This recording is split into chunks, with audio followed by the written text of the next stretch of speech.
بسم اللہ الرحمن الرحیم۔ السلام علیکم سامعین، کاشانہ بصیرت کے یوٹیوب چینل پر کتاب نہج البلاغہ مؤلف حجت الاسلام مولانا مفتی جعفر حسین صاحب،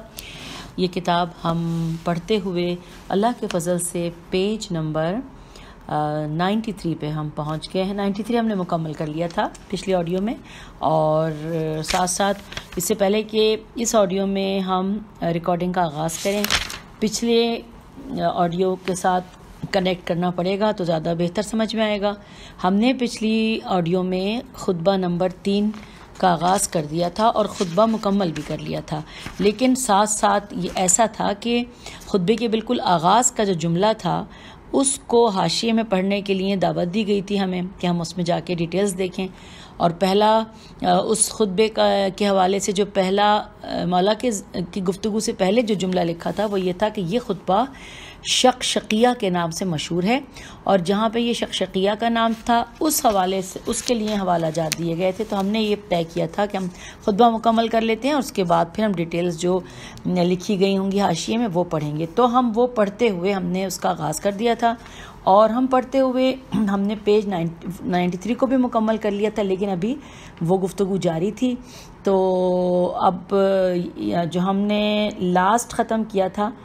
وہ اس عنوان سے ہم چل رہے تھے کہ کتاب میں یہ لکھا تھا کہ اب ہم ان علماء محدثین کی شہادتیں پیش کرتے ہیں کہ جنہوں نے اس کے کلام امیر المومنین ہونے کی صراحت کی ہے تاکہ اس کی تاریخی اہمیت واضح ہو جائے۔ ان علماء میں کچھ وہ ہیں جن کا دور سید رضی سے پیشتر تھا، اور کچھ ان کے ہم اثر ہیں، اور کچھ وہ ہیں جو ان کے بعد آئے اور اپنے اپنے سلسلہ سند سے اسے روایت کیا ہے۔ تو سامعین، ان میں سے یہ جو انہوں نے کہا تھا کہ ہم وہ محدثین کی شہادتیں پیش کرتے ہیں، تو وہ ہم نے 4 محدثین کی شہادتیں پڑھ لی تھی اور 5ویں پوائنٹ پہ ہم پہنچے تھے۔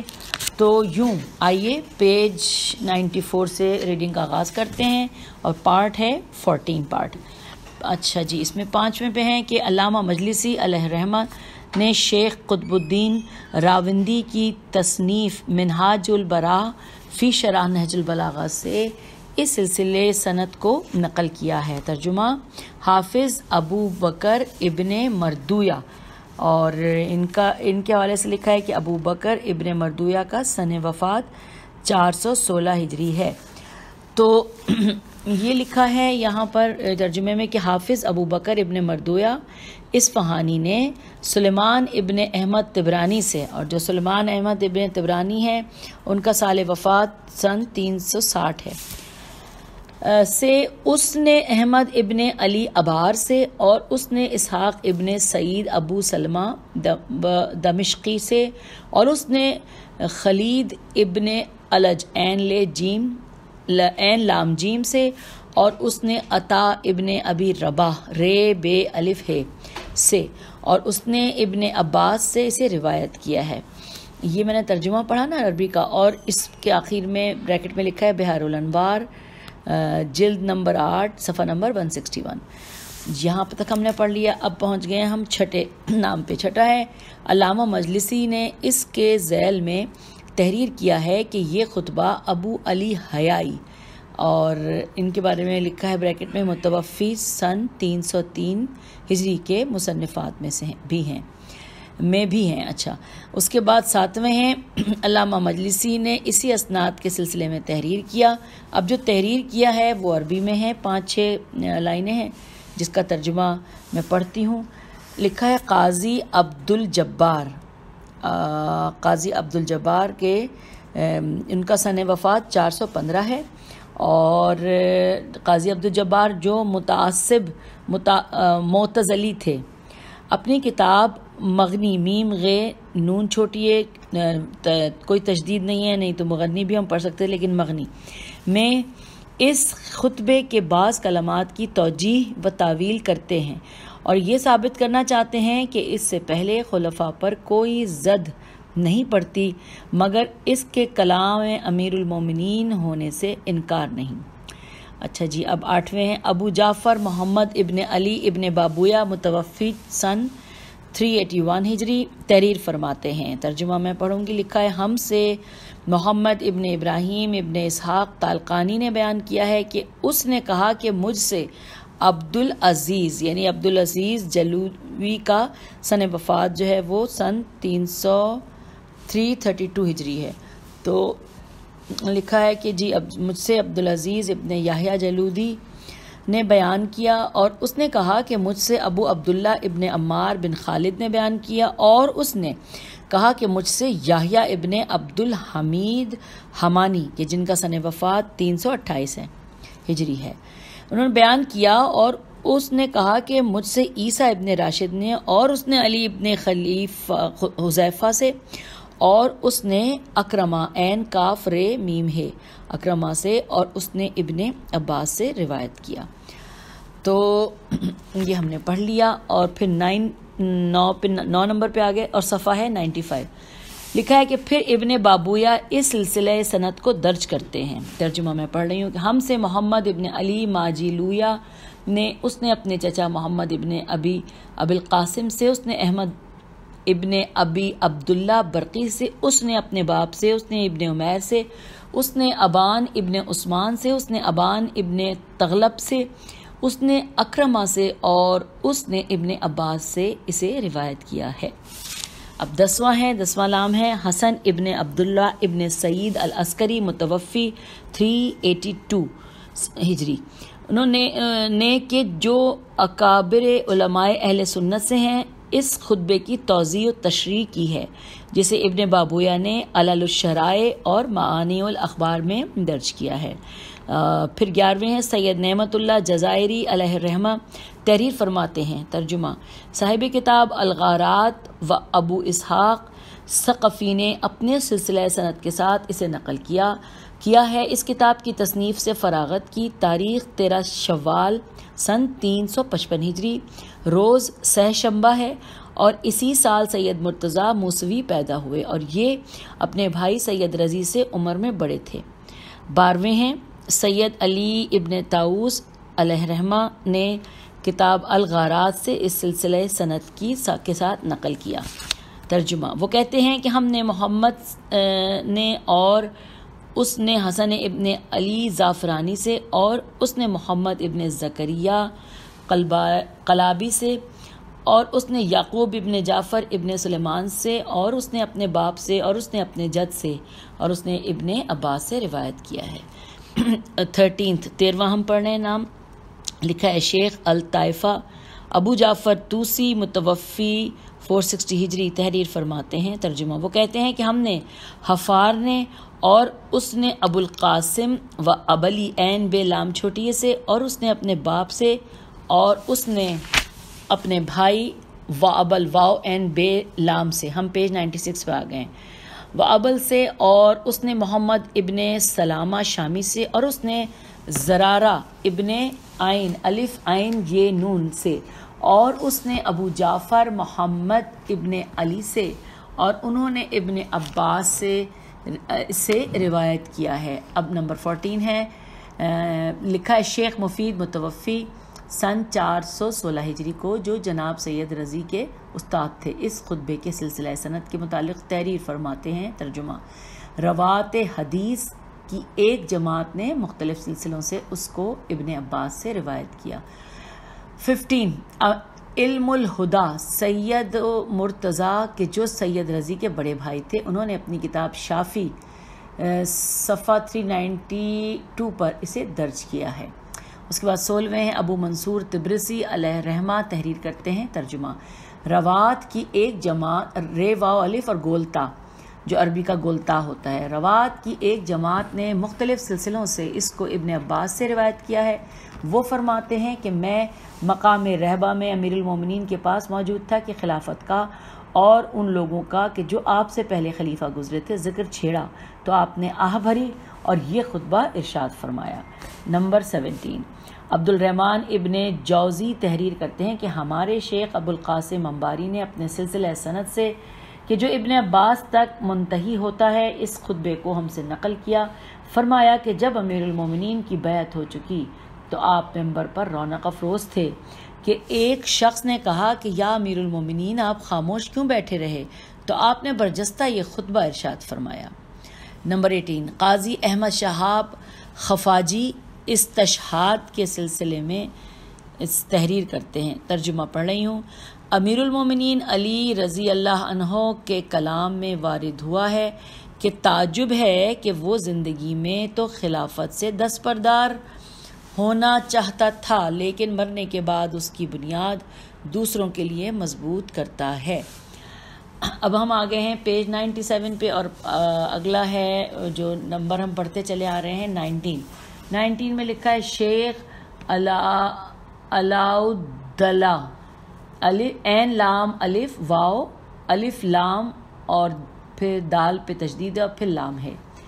احمد ابن محمد السمنانی تحریر کرتے ہیں، ترجمہ پڑھ رہی ہوں کہ امیر المومنین سید العارفین علی علیہ السلام نے اپنے ایک درخشہ خطبے میں فرمایا کہ تلکا شقشقت حضرت،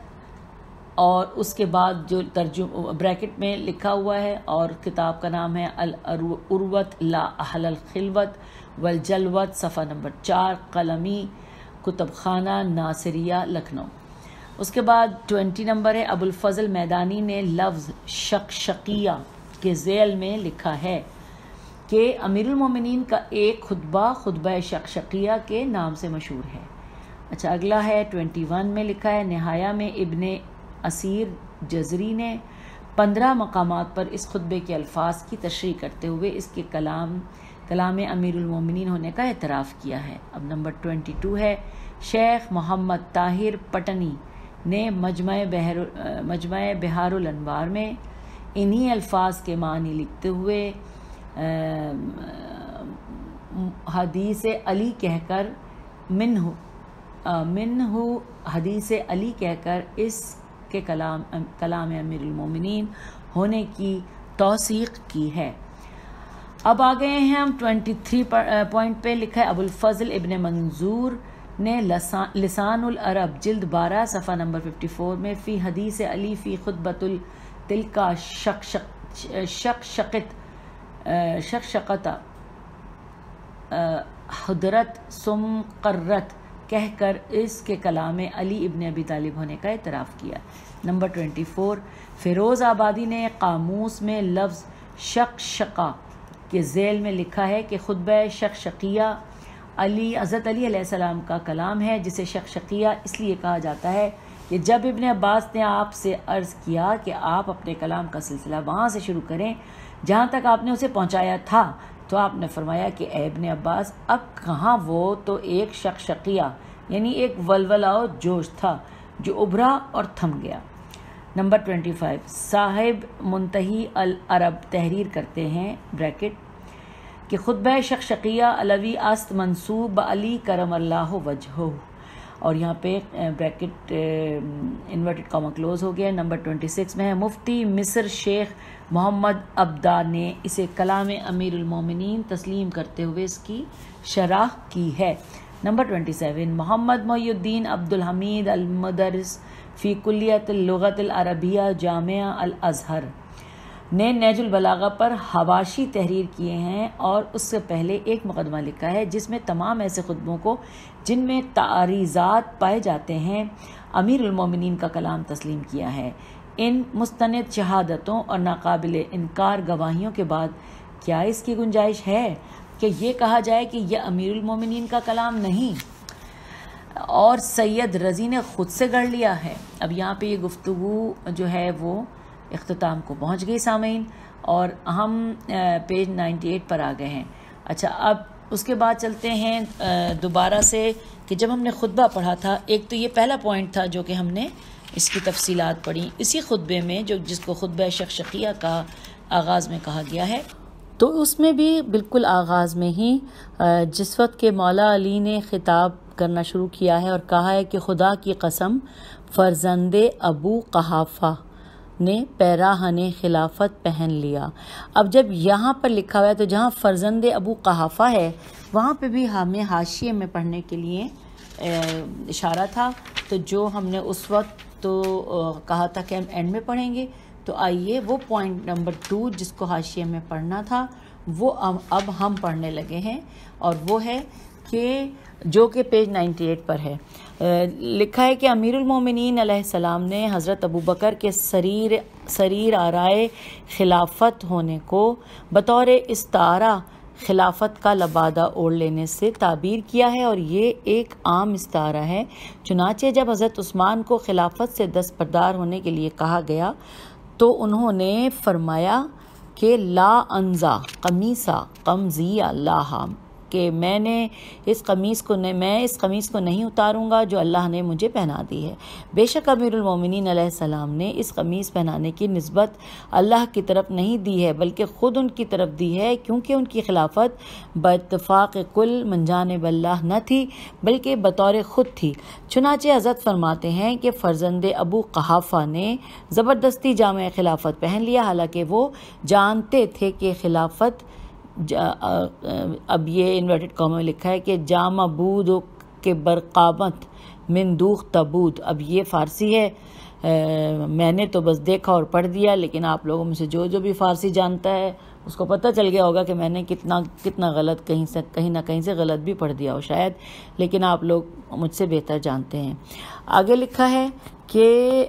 اور اس میں میری وہی حیثیت تھی جو چکی میں کیلی کی ہوتی ہے کہ نہ تو اس کے بغیر وہ اپنے محور پر قائم رہ سکتی ہے اور نہ اس کا کوئی مصرف ہی باقی رہ جاتا ہے۔ یوں ہی میں خلافت کا مرکزی نقطہ تھا کہ اگر میں نہ ہوتا تو اس کا تمام نظام اپنے محور سے ہٹ جاتا، اور میں ہی تھا جو اس کے نظم و ضبط کا محافظ بن کر ہر آڑے وقت پر صحیح رہنمائی کرتا تھا۔ میرے سینے سے علم کے دھارے امٹتے تھے جو ہر گوشے کو سیراب کرتے تھے، اور میرا پایا اتنا بلند تھا کہ طائر فکر بھی وہاں تک نہ پہنچ سکتا تھا، مگر دنیا والوں کا ذوق جہاں بانی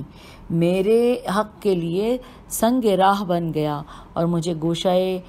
اذلت اختیار کرنا پڑا۔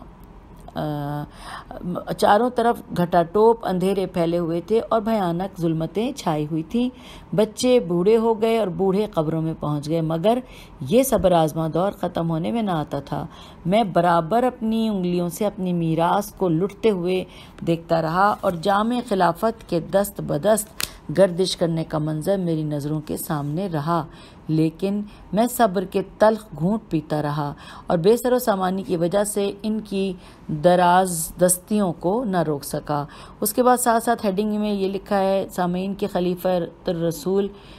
کی ضرورت اور اس کا طریق تعین، یہ بھی یہاں پہ انہوں نے واضح کیا، یہ پڑھ لیتے ہیں۔ لکھا ہے کہ پیغمبر اسلام صلی اللہ علیہ وآلہ وسلم کے بعد ایک ایسی ہستی کا وجود ناگزیر تھا جو امت کا شیرازہ بکھیرنے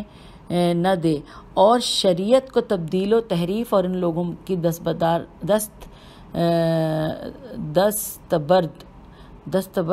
یہی لکھا ہے دال سین تے بے رے دال نہ سے بچائے، دسترس ہونا چاہیے، بہرحال دستبرد سے بچائے رکھے جو اسے توڑ مروڑ کر اپنی خواہشوں کے مطابق ڈھال لینا چاہتے ہوں۔ اگر اس کی ضرورت ہی سے انکار کر دیا جائے تو پھر پیغمبر صلی اللہ علیہ وآلہ وسلم کے بعد ان کی نیابت و جانشینی کے مسئلے کو اتنی اہمیت دینے کے کوئی معنی نہیں رہتے کہ ان کی تجہیز و تکفین پر سقیفہ بنی سعدہ کے اجتماع کو مقدم سمجھ لیا جائے، اور اگر اس کی ضرورت ثابت ہے تو کیا پیغمبر صلی اللہ علیہ وآلہ وسلم کو بھی اس کی ضرورت و اہمیت کا احساس تھا یا نہیں؟ اگر یہ کہا جائے کہ وہ اس طرف متوجہ ہی نہیں ہو سکے کہ انہیں اس کی ضرورت یا عدم ضرورت کا احساس ہوتا تو پیغمبر صلی اللہ علیہ وآلہ وسلم کے ذہن کو ارتداد کی فتنہ انگیزیوں اور بدعتوں کی کار فرمانیوں کی خبر دینے کے باوجود ان کی روک تھام کی فکر و تدبیر سے خالی سمجھ لینا عقل و بصیرت سے محرومی کی سب سے بڑی دلیل ہے۔ اور اگر یہ کہا جائے کہ احساس تو تھا مگر مصلحت کی بنا پر اسے غیر طے شدہ چھوڑ جانے پر مجبور تھے، تو اس صورت میں اس مصلحت کو زیر نقاب رہنے کے بجائے کھل کر سامنے آنا چاہیے۔ پیج 99، ورنہ بے وجہ خاموشی فرائض نبوت میں کوتاہی سمجھی جائے گی، اور اگر کوئی معنی تھا تو اس معنی کو پیش کرنا چاہیے، ورنہ اسے تسلیم کیجیے کہ جس طرح آپ نے دین کا کوئی شعبہ ادھورا نہیں چھوڑا، اسے بھی ناتمام نہ رہنے دیا، اور تمام نہ رہنے دیا اور ایک ایسا لائحہ عمل تجویز فرما دیا کہ جس کے بروئے کار لانے سے دین دوسروں کی دستبردار و استعلا سے محفوظ رہ سکتا تھا۔ اب سوال یہ ہے کہ وہ لائحہ عمل اور طریقہ کار کیا تھا؟ اگر اجماع امت کو پیش کیا جائے تو اس کے وقوع پذیر ہونے کی گنجائش نہیں ہے، کیونکہ اجماع میں ایک ایک فرد کا اتفاق رائے ضروری ہوتا ہے، اور انسانی طباع کے اختلاف کو دیکھتے ہوئے یہ ناممکن ہے کہ وہ ایک نقطہ نظر پر متفق ہو جائیں، اور نہ ایسی کوئی مثال ملتی ہے کہ جہاں ایسے موارد پر اختلاف کی کوئی آواز نہ اٹھی ہو۔ تو پھر کیوں کر ایک ایسی بنیادی ضرورت کو ایک ناممکن الوقوع امر سے وابستہ کیا جا سکتا ہے کہ جس پر اسلام کے مستقبل کا انحصار اور مسلمانوں کی فلاح و بہبود کا دار و مدار ہو؟ لہٰذا نہ عقل اس معیار کو تسلیم کرنے کے لیے تیار ہے اور نہ ہی اس سے ہمنوا ہے۔ چنانچہ قاضی اسد الدین عین صاد دال الف لام اور لام پہ تشدید ہے تو اسد الدین نے مواقف میں تحریر کیا ہے، ترجمہ پڑھ رہی ہوں۔ لکھا ہے کہ تمہیں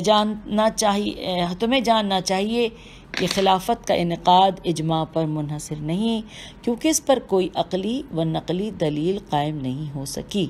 یہ ترجمہ میں نے پڑھ دیا۔ اس کے آگے لکھا ہے کہ بلکہ مدعیان اجماع نے بھی جب یہ دیکھا کہ تمام راویوں کا متفق ہونا مشکل ہے تو عقلیت کے خلاف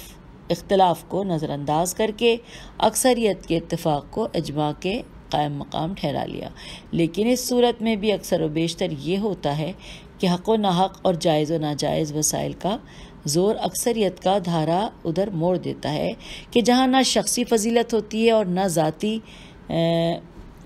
قابلیت، جس کے نتیجے میں اہل افراد دبکے پڑے رہ جاتے ہیں اور نہ اہل افراد ابھر کر سامنے آ جاتے ہیں۔ تو جہاں صلاحیتیں پھڑپھڑا کر رہ جائیں اور ذاتی غرضیں روک بن کر کھڑی ہو جائیں، وہاں کسی صحیح شخصیت کے انتخاب کی کوئی توقع کی جا سکتی ہے اور اگر یہ تسلیم کر لیا جائے کہ تمام رائے دینے والے ایسے افراد ہیں کہ ان میں سے ہر ایک کی رائے آزاد اور بے لاگ ہے، نہ ان میں کوئی صاحب غرض ہے نہ کسی کی رو رعایت رکھتا ہے، تو بھی یہ کہاں ضروری ہے کہ اکثریت کا ہر فیصلہ صحیح ہو اور وہ بھٹک کر غلط راہ پر آ ہی نہ سکے، جبکہ مشاہدہ بتا رہا ہے کہ اکثریت نے تجربے کے بعد خود اپنے فیصلوں کو غلط بھی ٹھہرایا ہے۔ تو اگر اکثریت کا ہر فیصلہ صحیح ہی ہوتا ہے تو اس کے پہلے فیصلے کو غلط ماننا پڑے گا، کیونکہ اس کو غلط قرار دینے کا فیصلہ بھی اسی کا فیصلہ ہے۔ اندرین حالات اگر خلیفہ و جانشین کا غلط انتخاب ہو گیا تو اس غلطی کے مہلک نتائج کا کون ذمہ دار ہوگا، اور اسلام کی حیت اجتماعیہ کے ہی تباہی و بربادی کا مظلمہ کس کی گردن پر آئے گا، اور پھر انتخاب کی ہنگامہ آرائیوں اور شورش انگیزیوں میں جو خون ریزی و فساد برپا ہوگا وہ کس کے نام اعمال میں لکھا جائے گا، جبکہ بزم ادب آموز کے بیٹھنے والوں کو بھی دیکھا جا چکا ہے، اور وہ باہم آویزیوں سے نہ بچ سکے تو کسی اور کا دامن کیا بچ سکتا ہے۔ اگر ان مفاسد سے بچنے کے لیے اسے اہل حل و عقد پر عقد پر چھوڑ دیا جائے کہ وہ اپنی ثوابدید سے کسی ایک کو منتخب کر لیں، تو یہاں بھی وہی انتشار و کشمکش کی صورت پیش آئے گی۔ ہم پیج 100 پر آ گئے ہیں، کیونکہ انسانی طبیعتوں کا یہاں بھی ہم آہنگ ہونا ضروری نہیں ہے اور نہ انہیں ذاتی اغراض کی سطح سے بلند قرار دیا جا سکتا ہے، جبکہ یہاں تصادم اور ٹکراؤ کے اسباب اور زیادہ قوی ہیں، کیونکہ ان میں سے سب نہیں تو اکثر خود اس منصب کے امیدوار ہوں گے اور اپنی کامیابی کے لیے حریف کو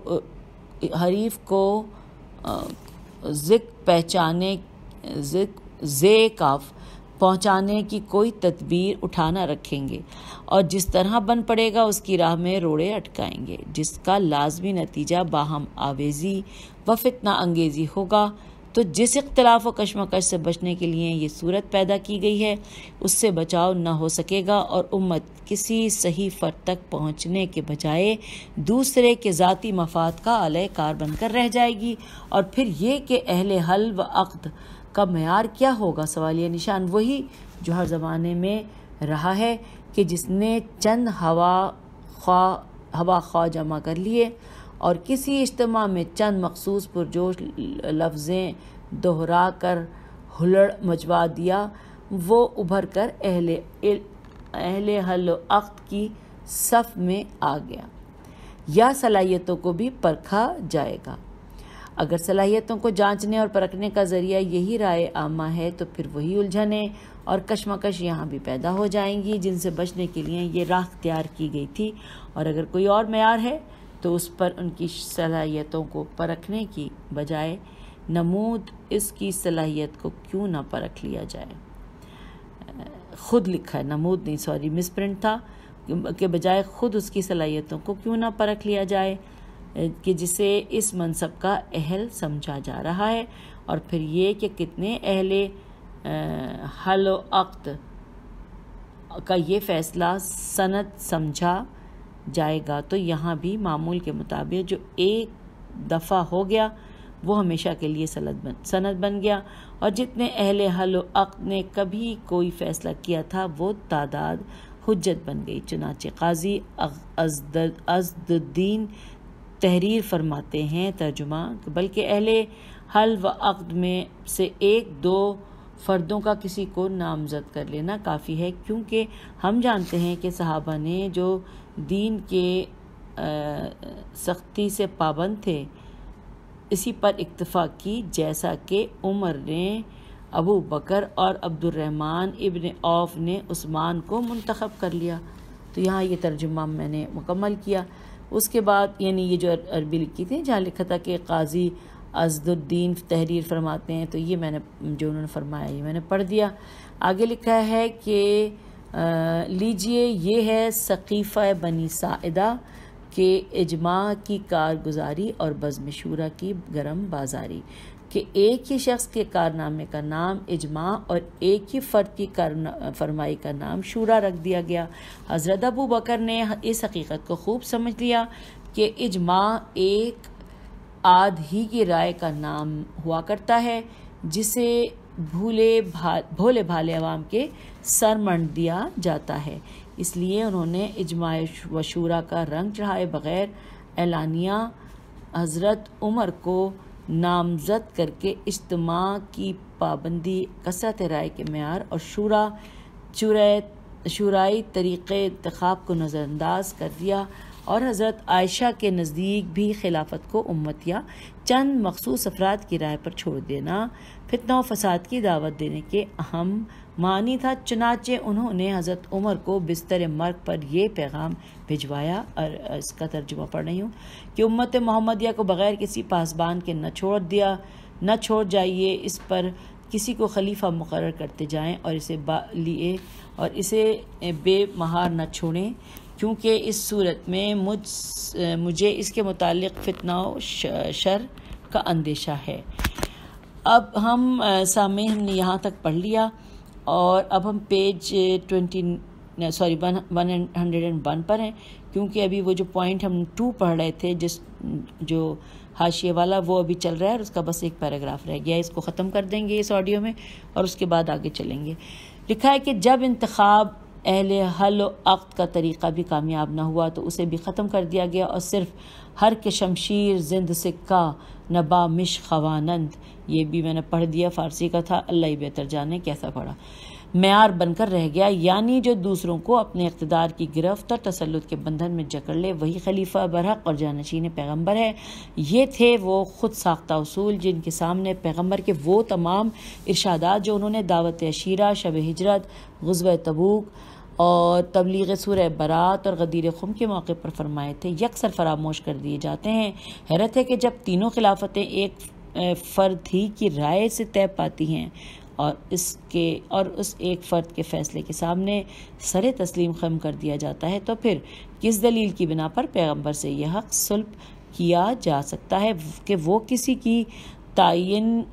خود فرما دیتے، جبکہ تمام نزاعوں کے سد باب کا یہی ایک ذریعہ ہو سکتا تھا کہ وہ خود اسے طے کر کے بعد میں پیدا ہونے والے انتشاروں سے امت کو محفوظ کر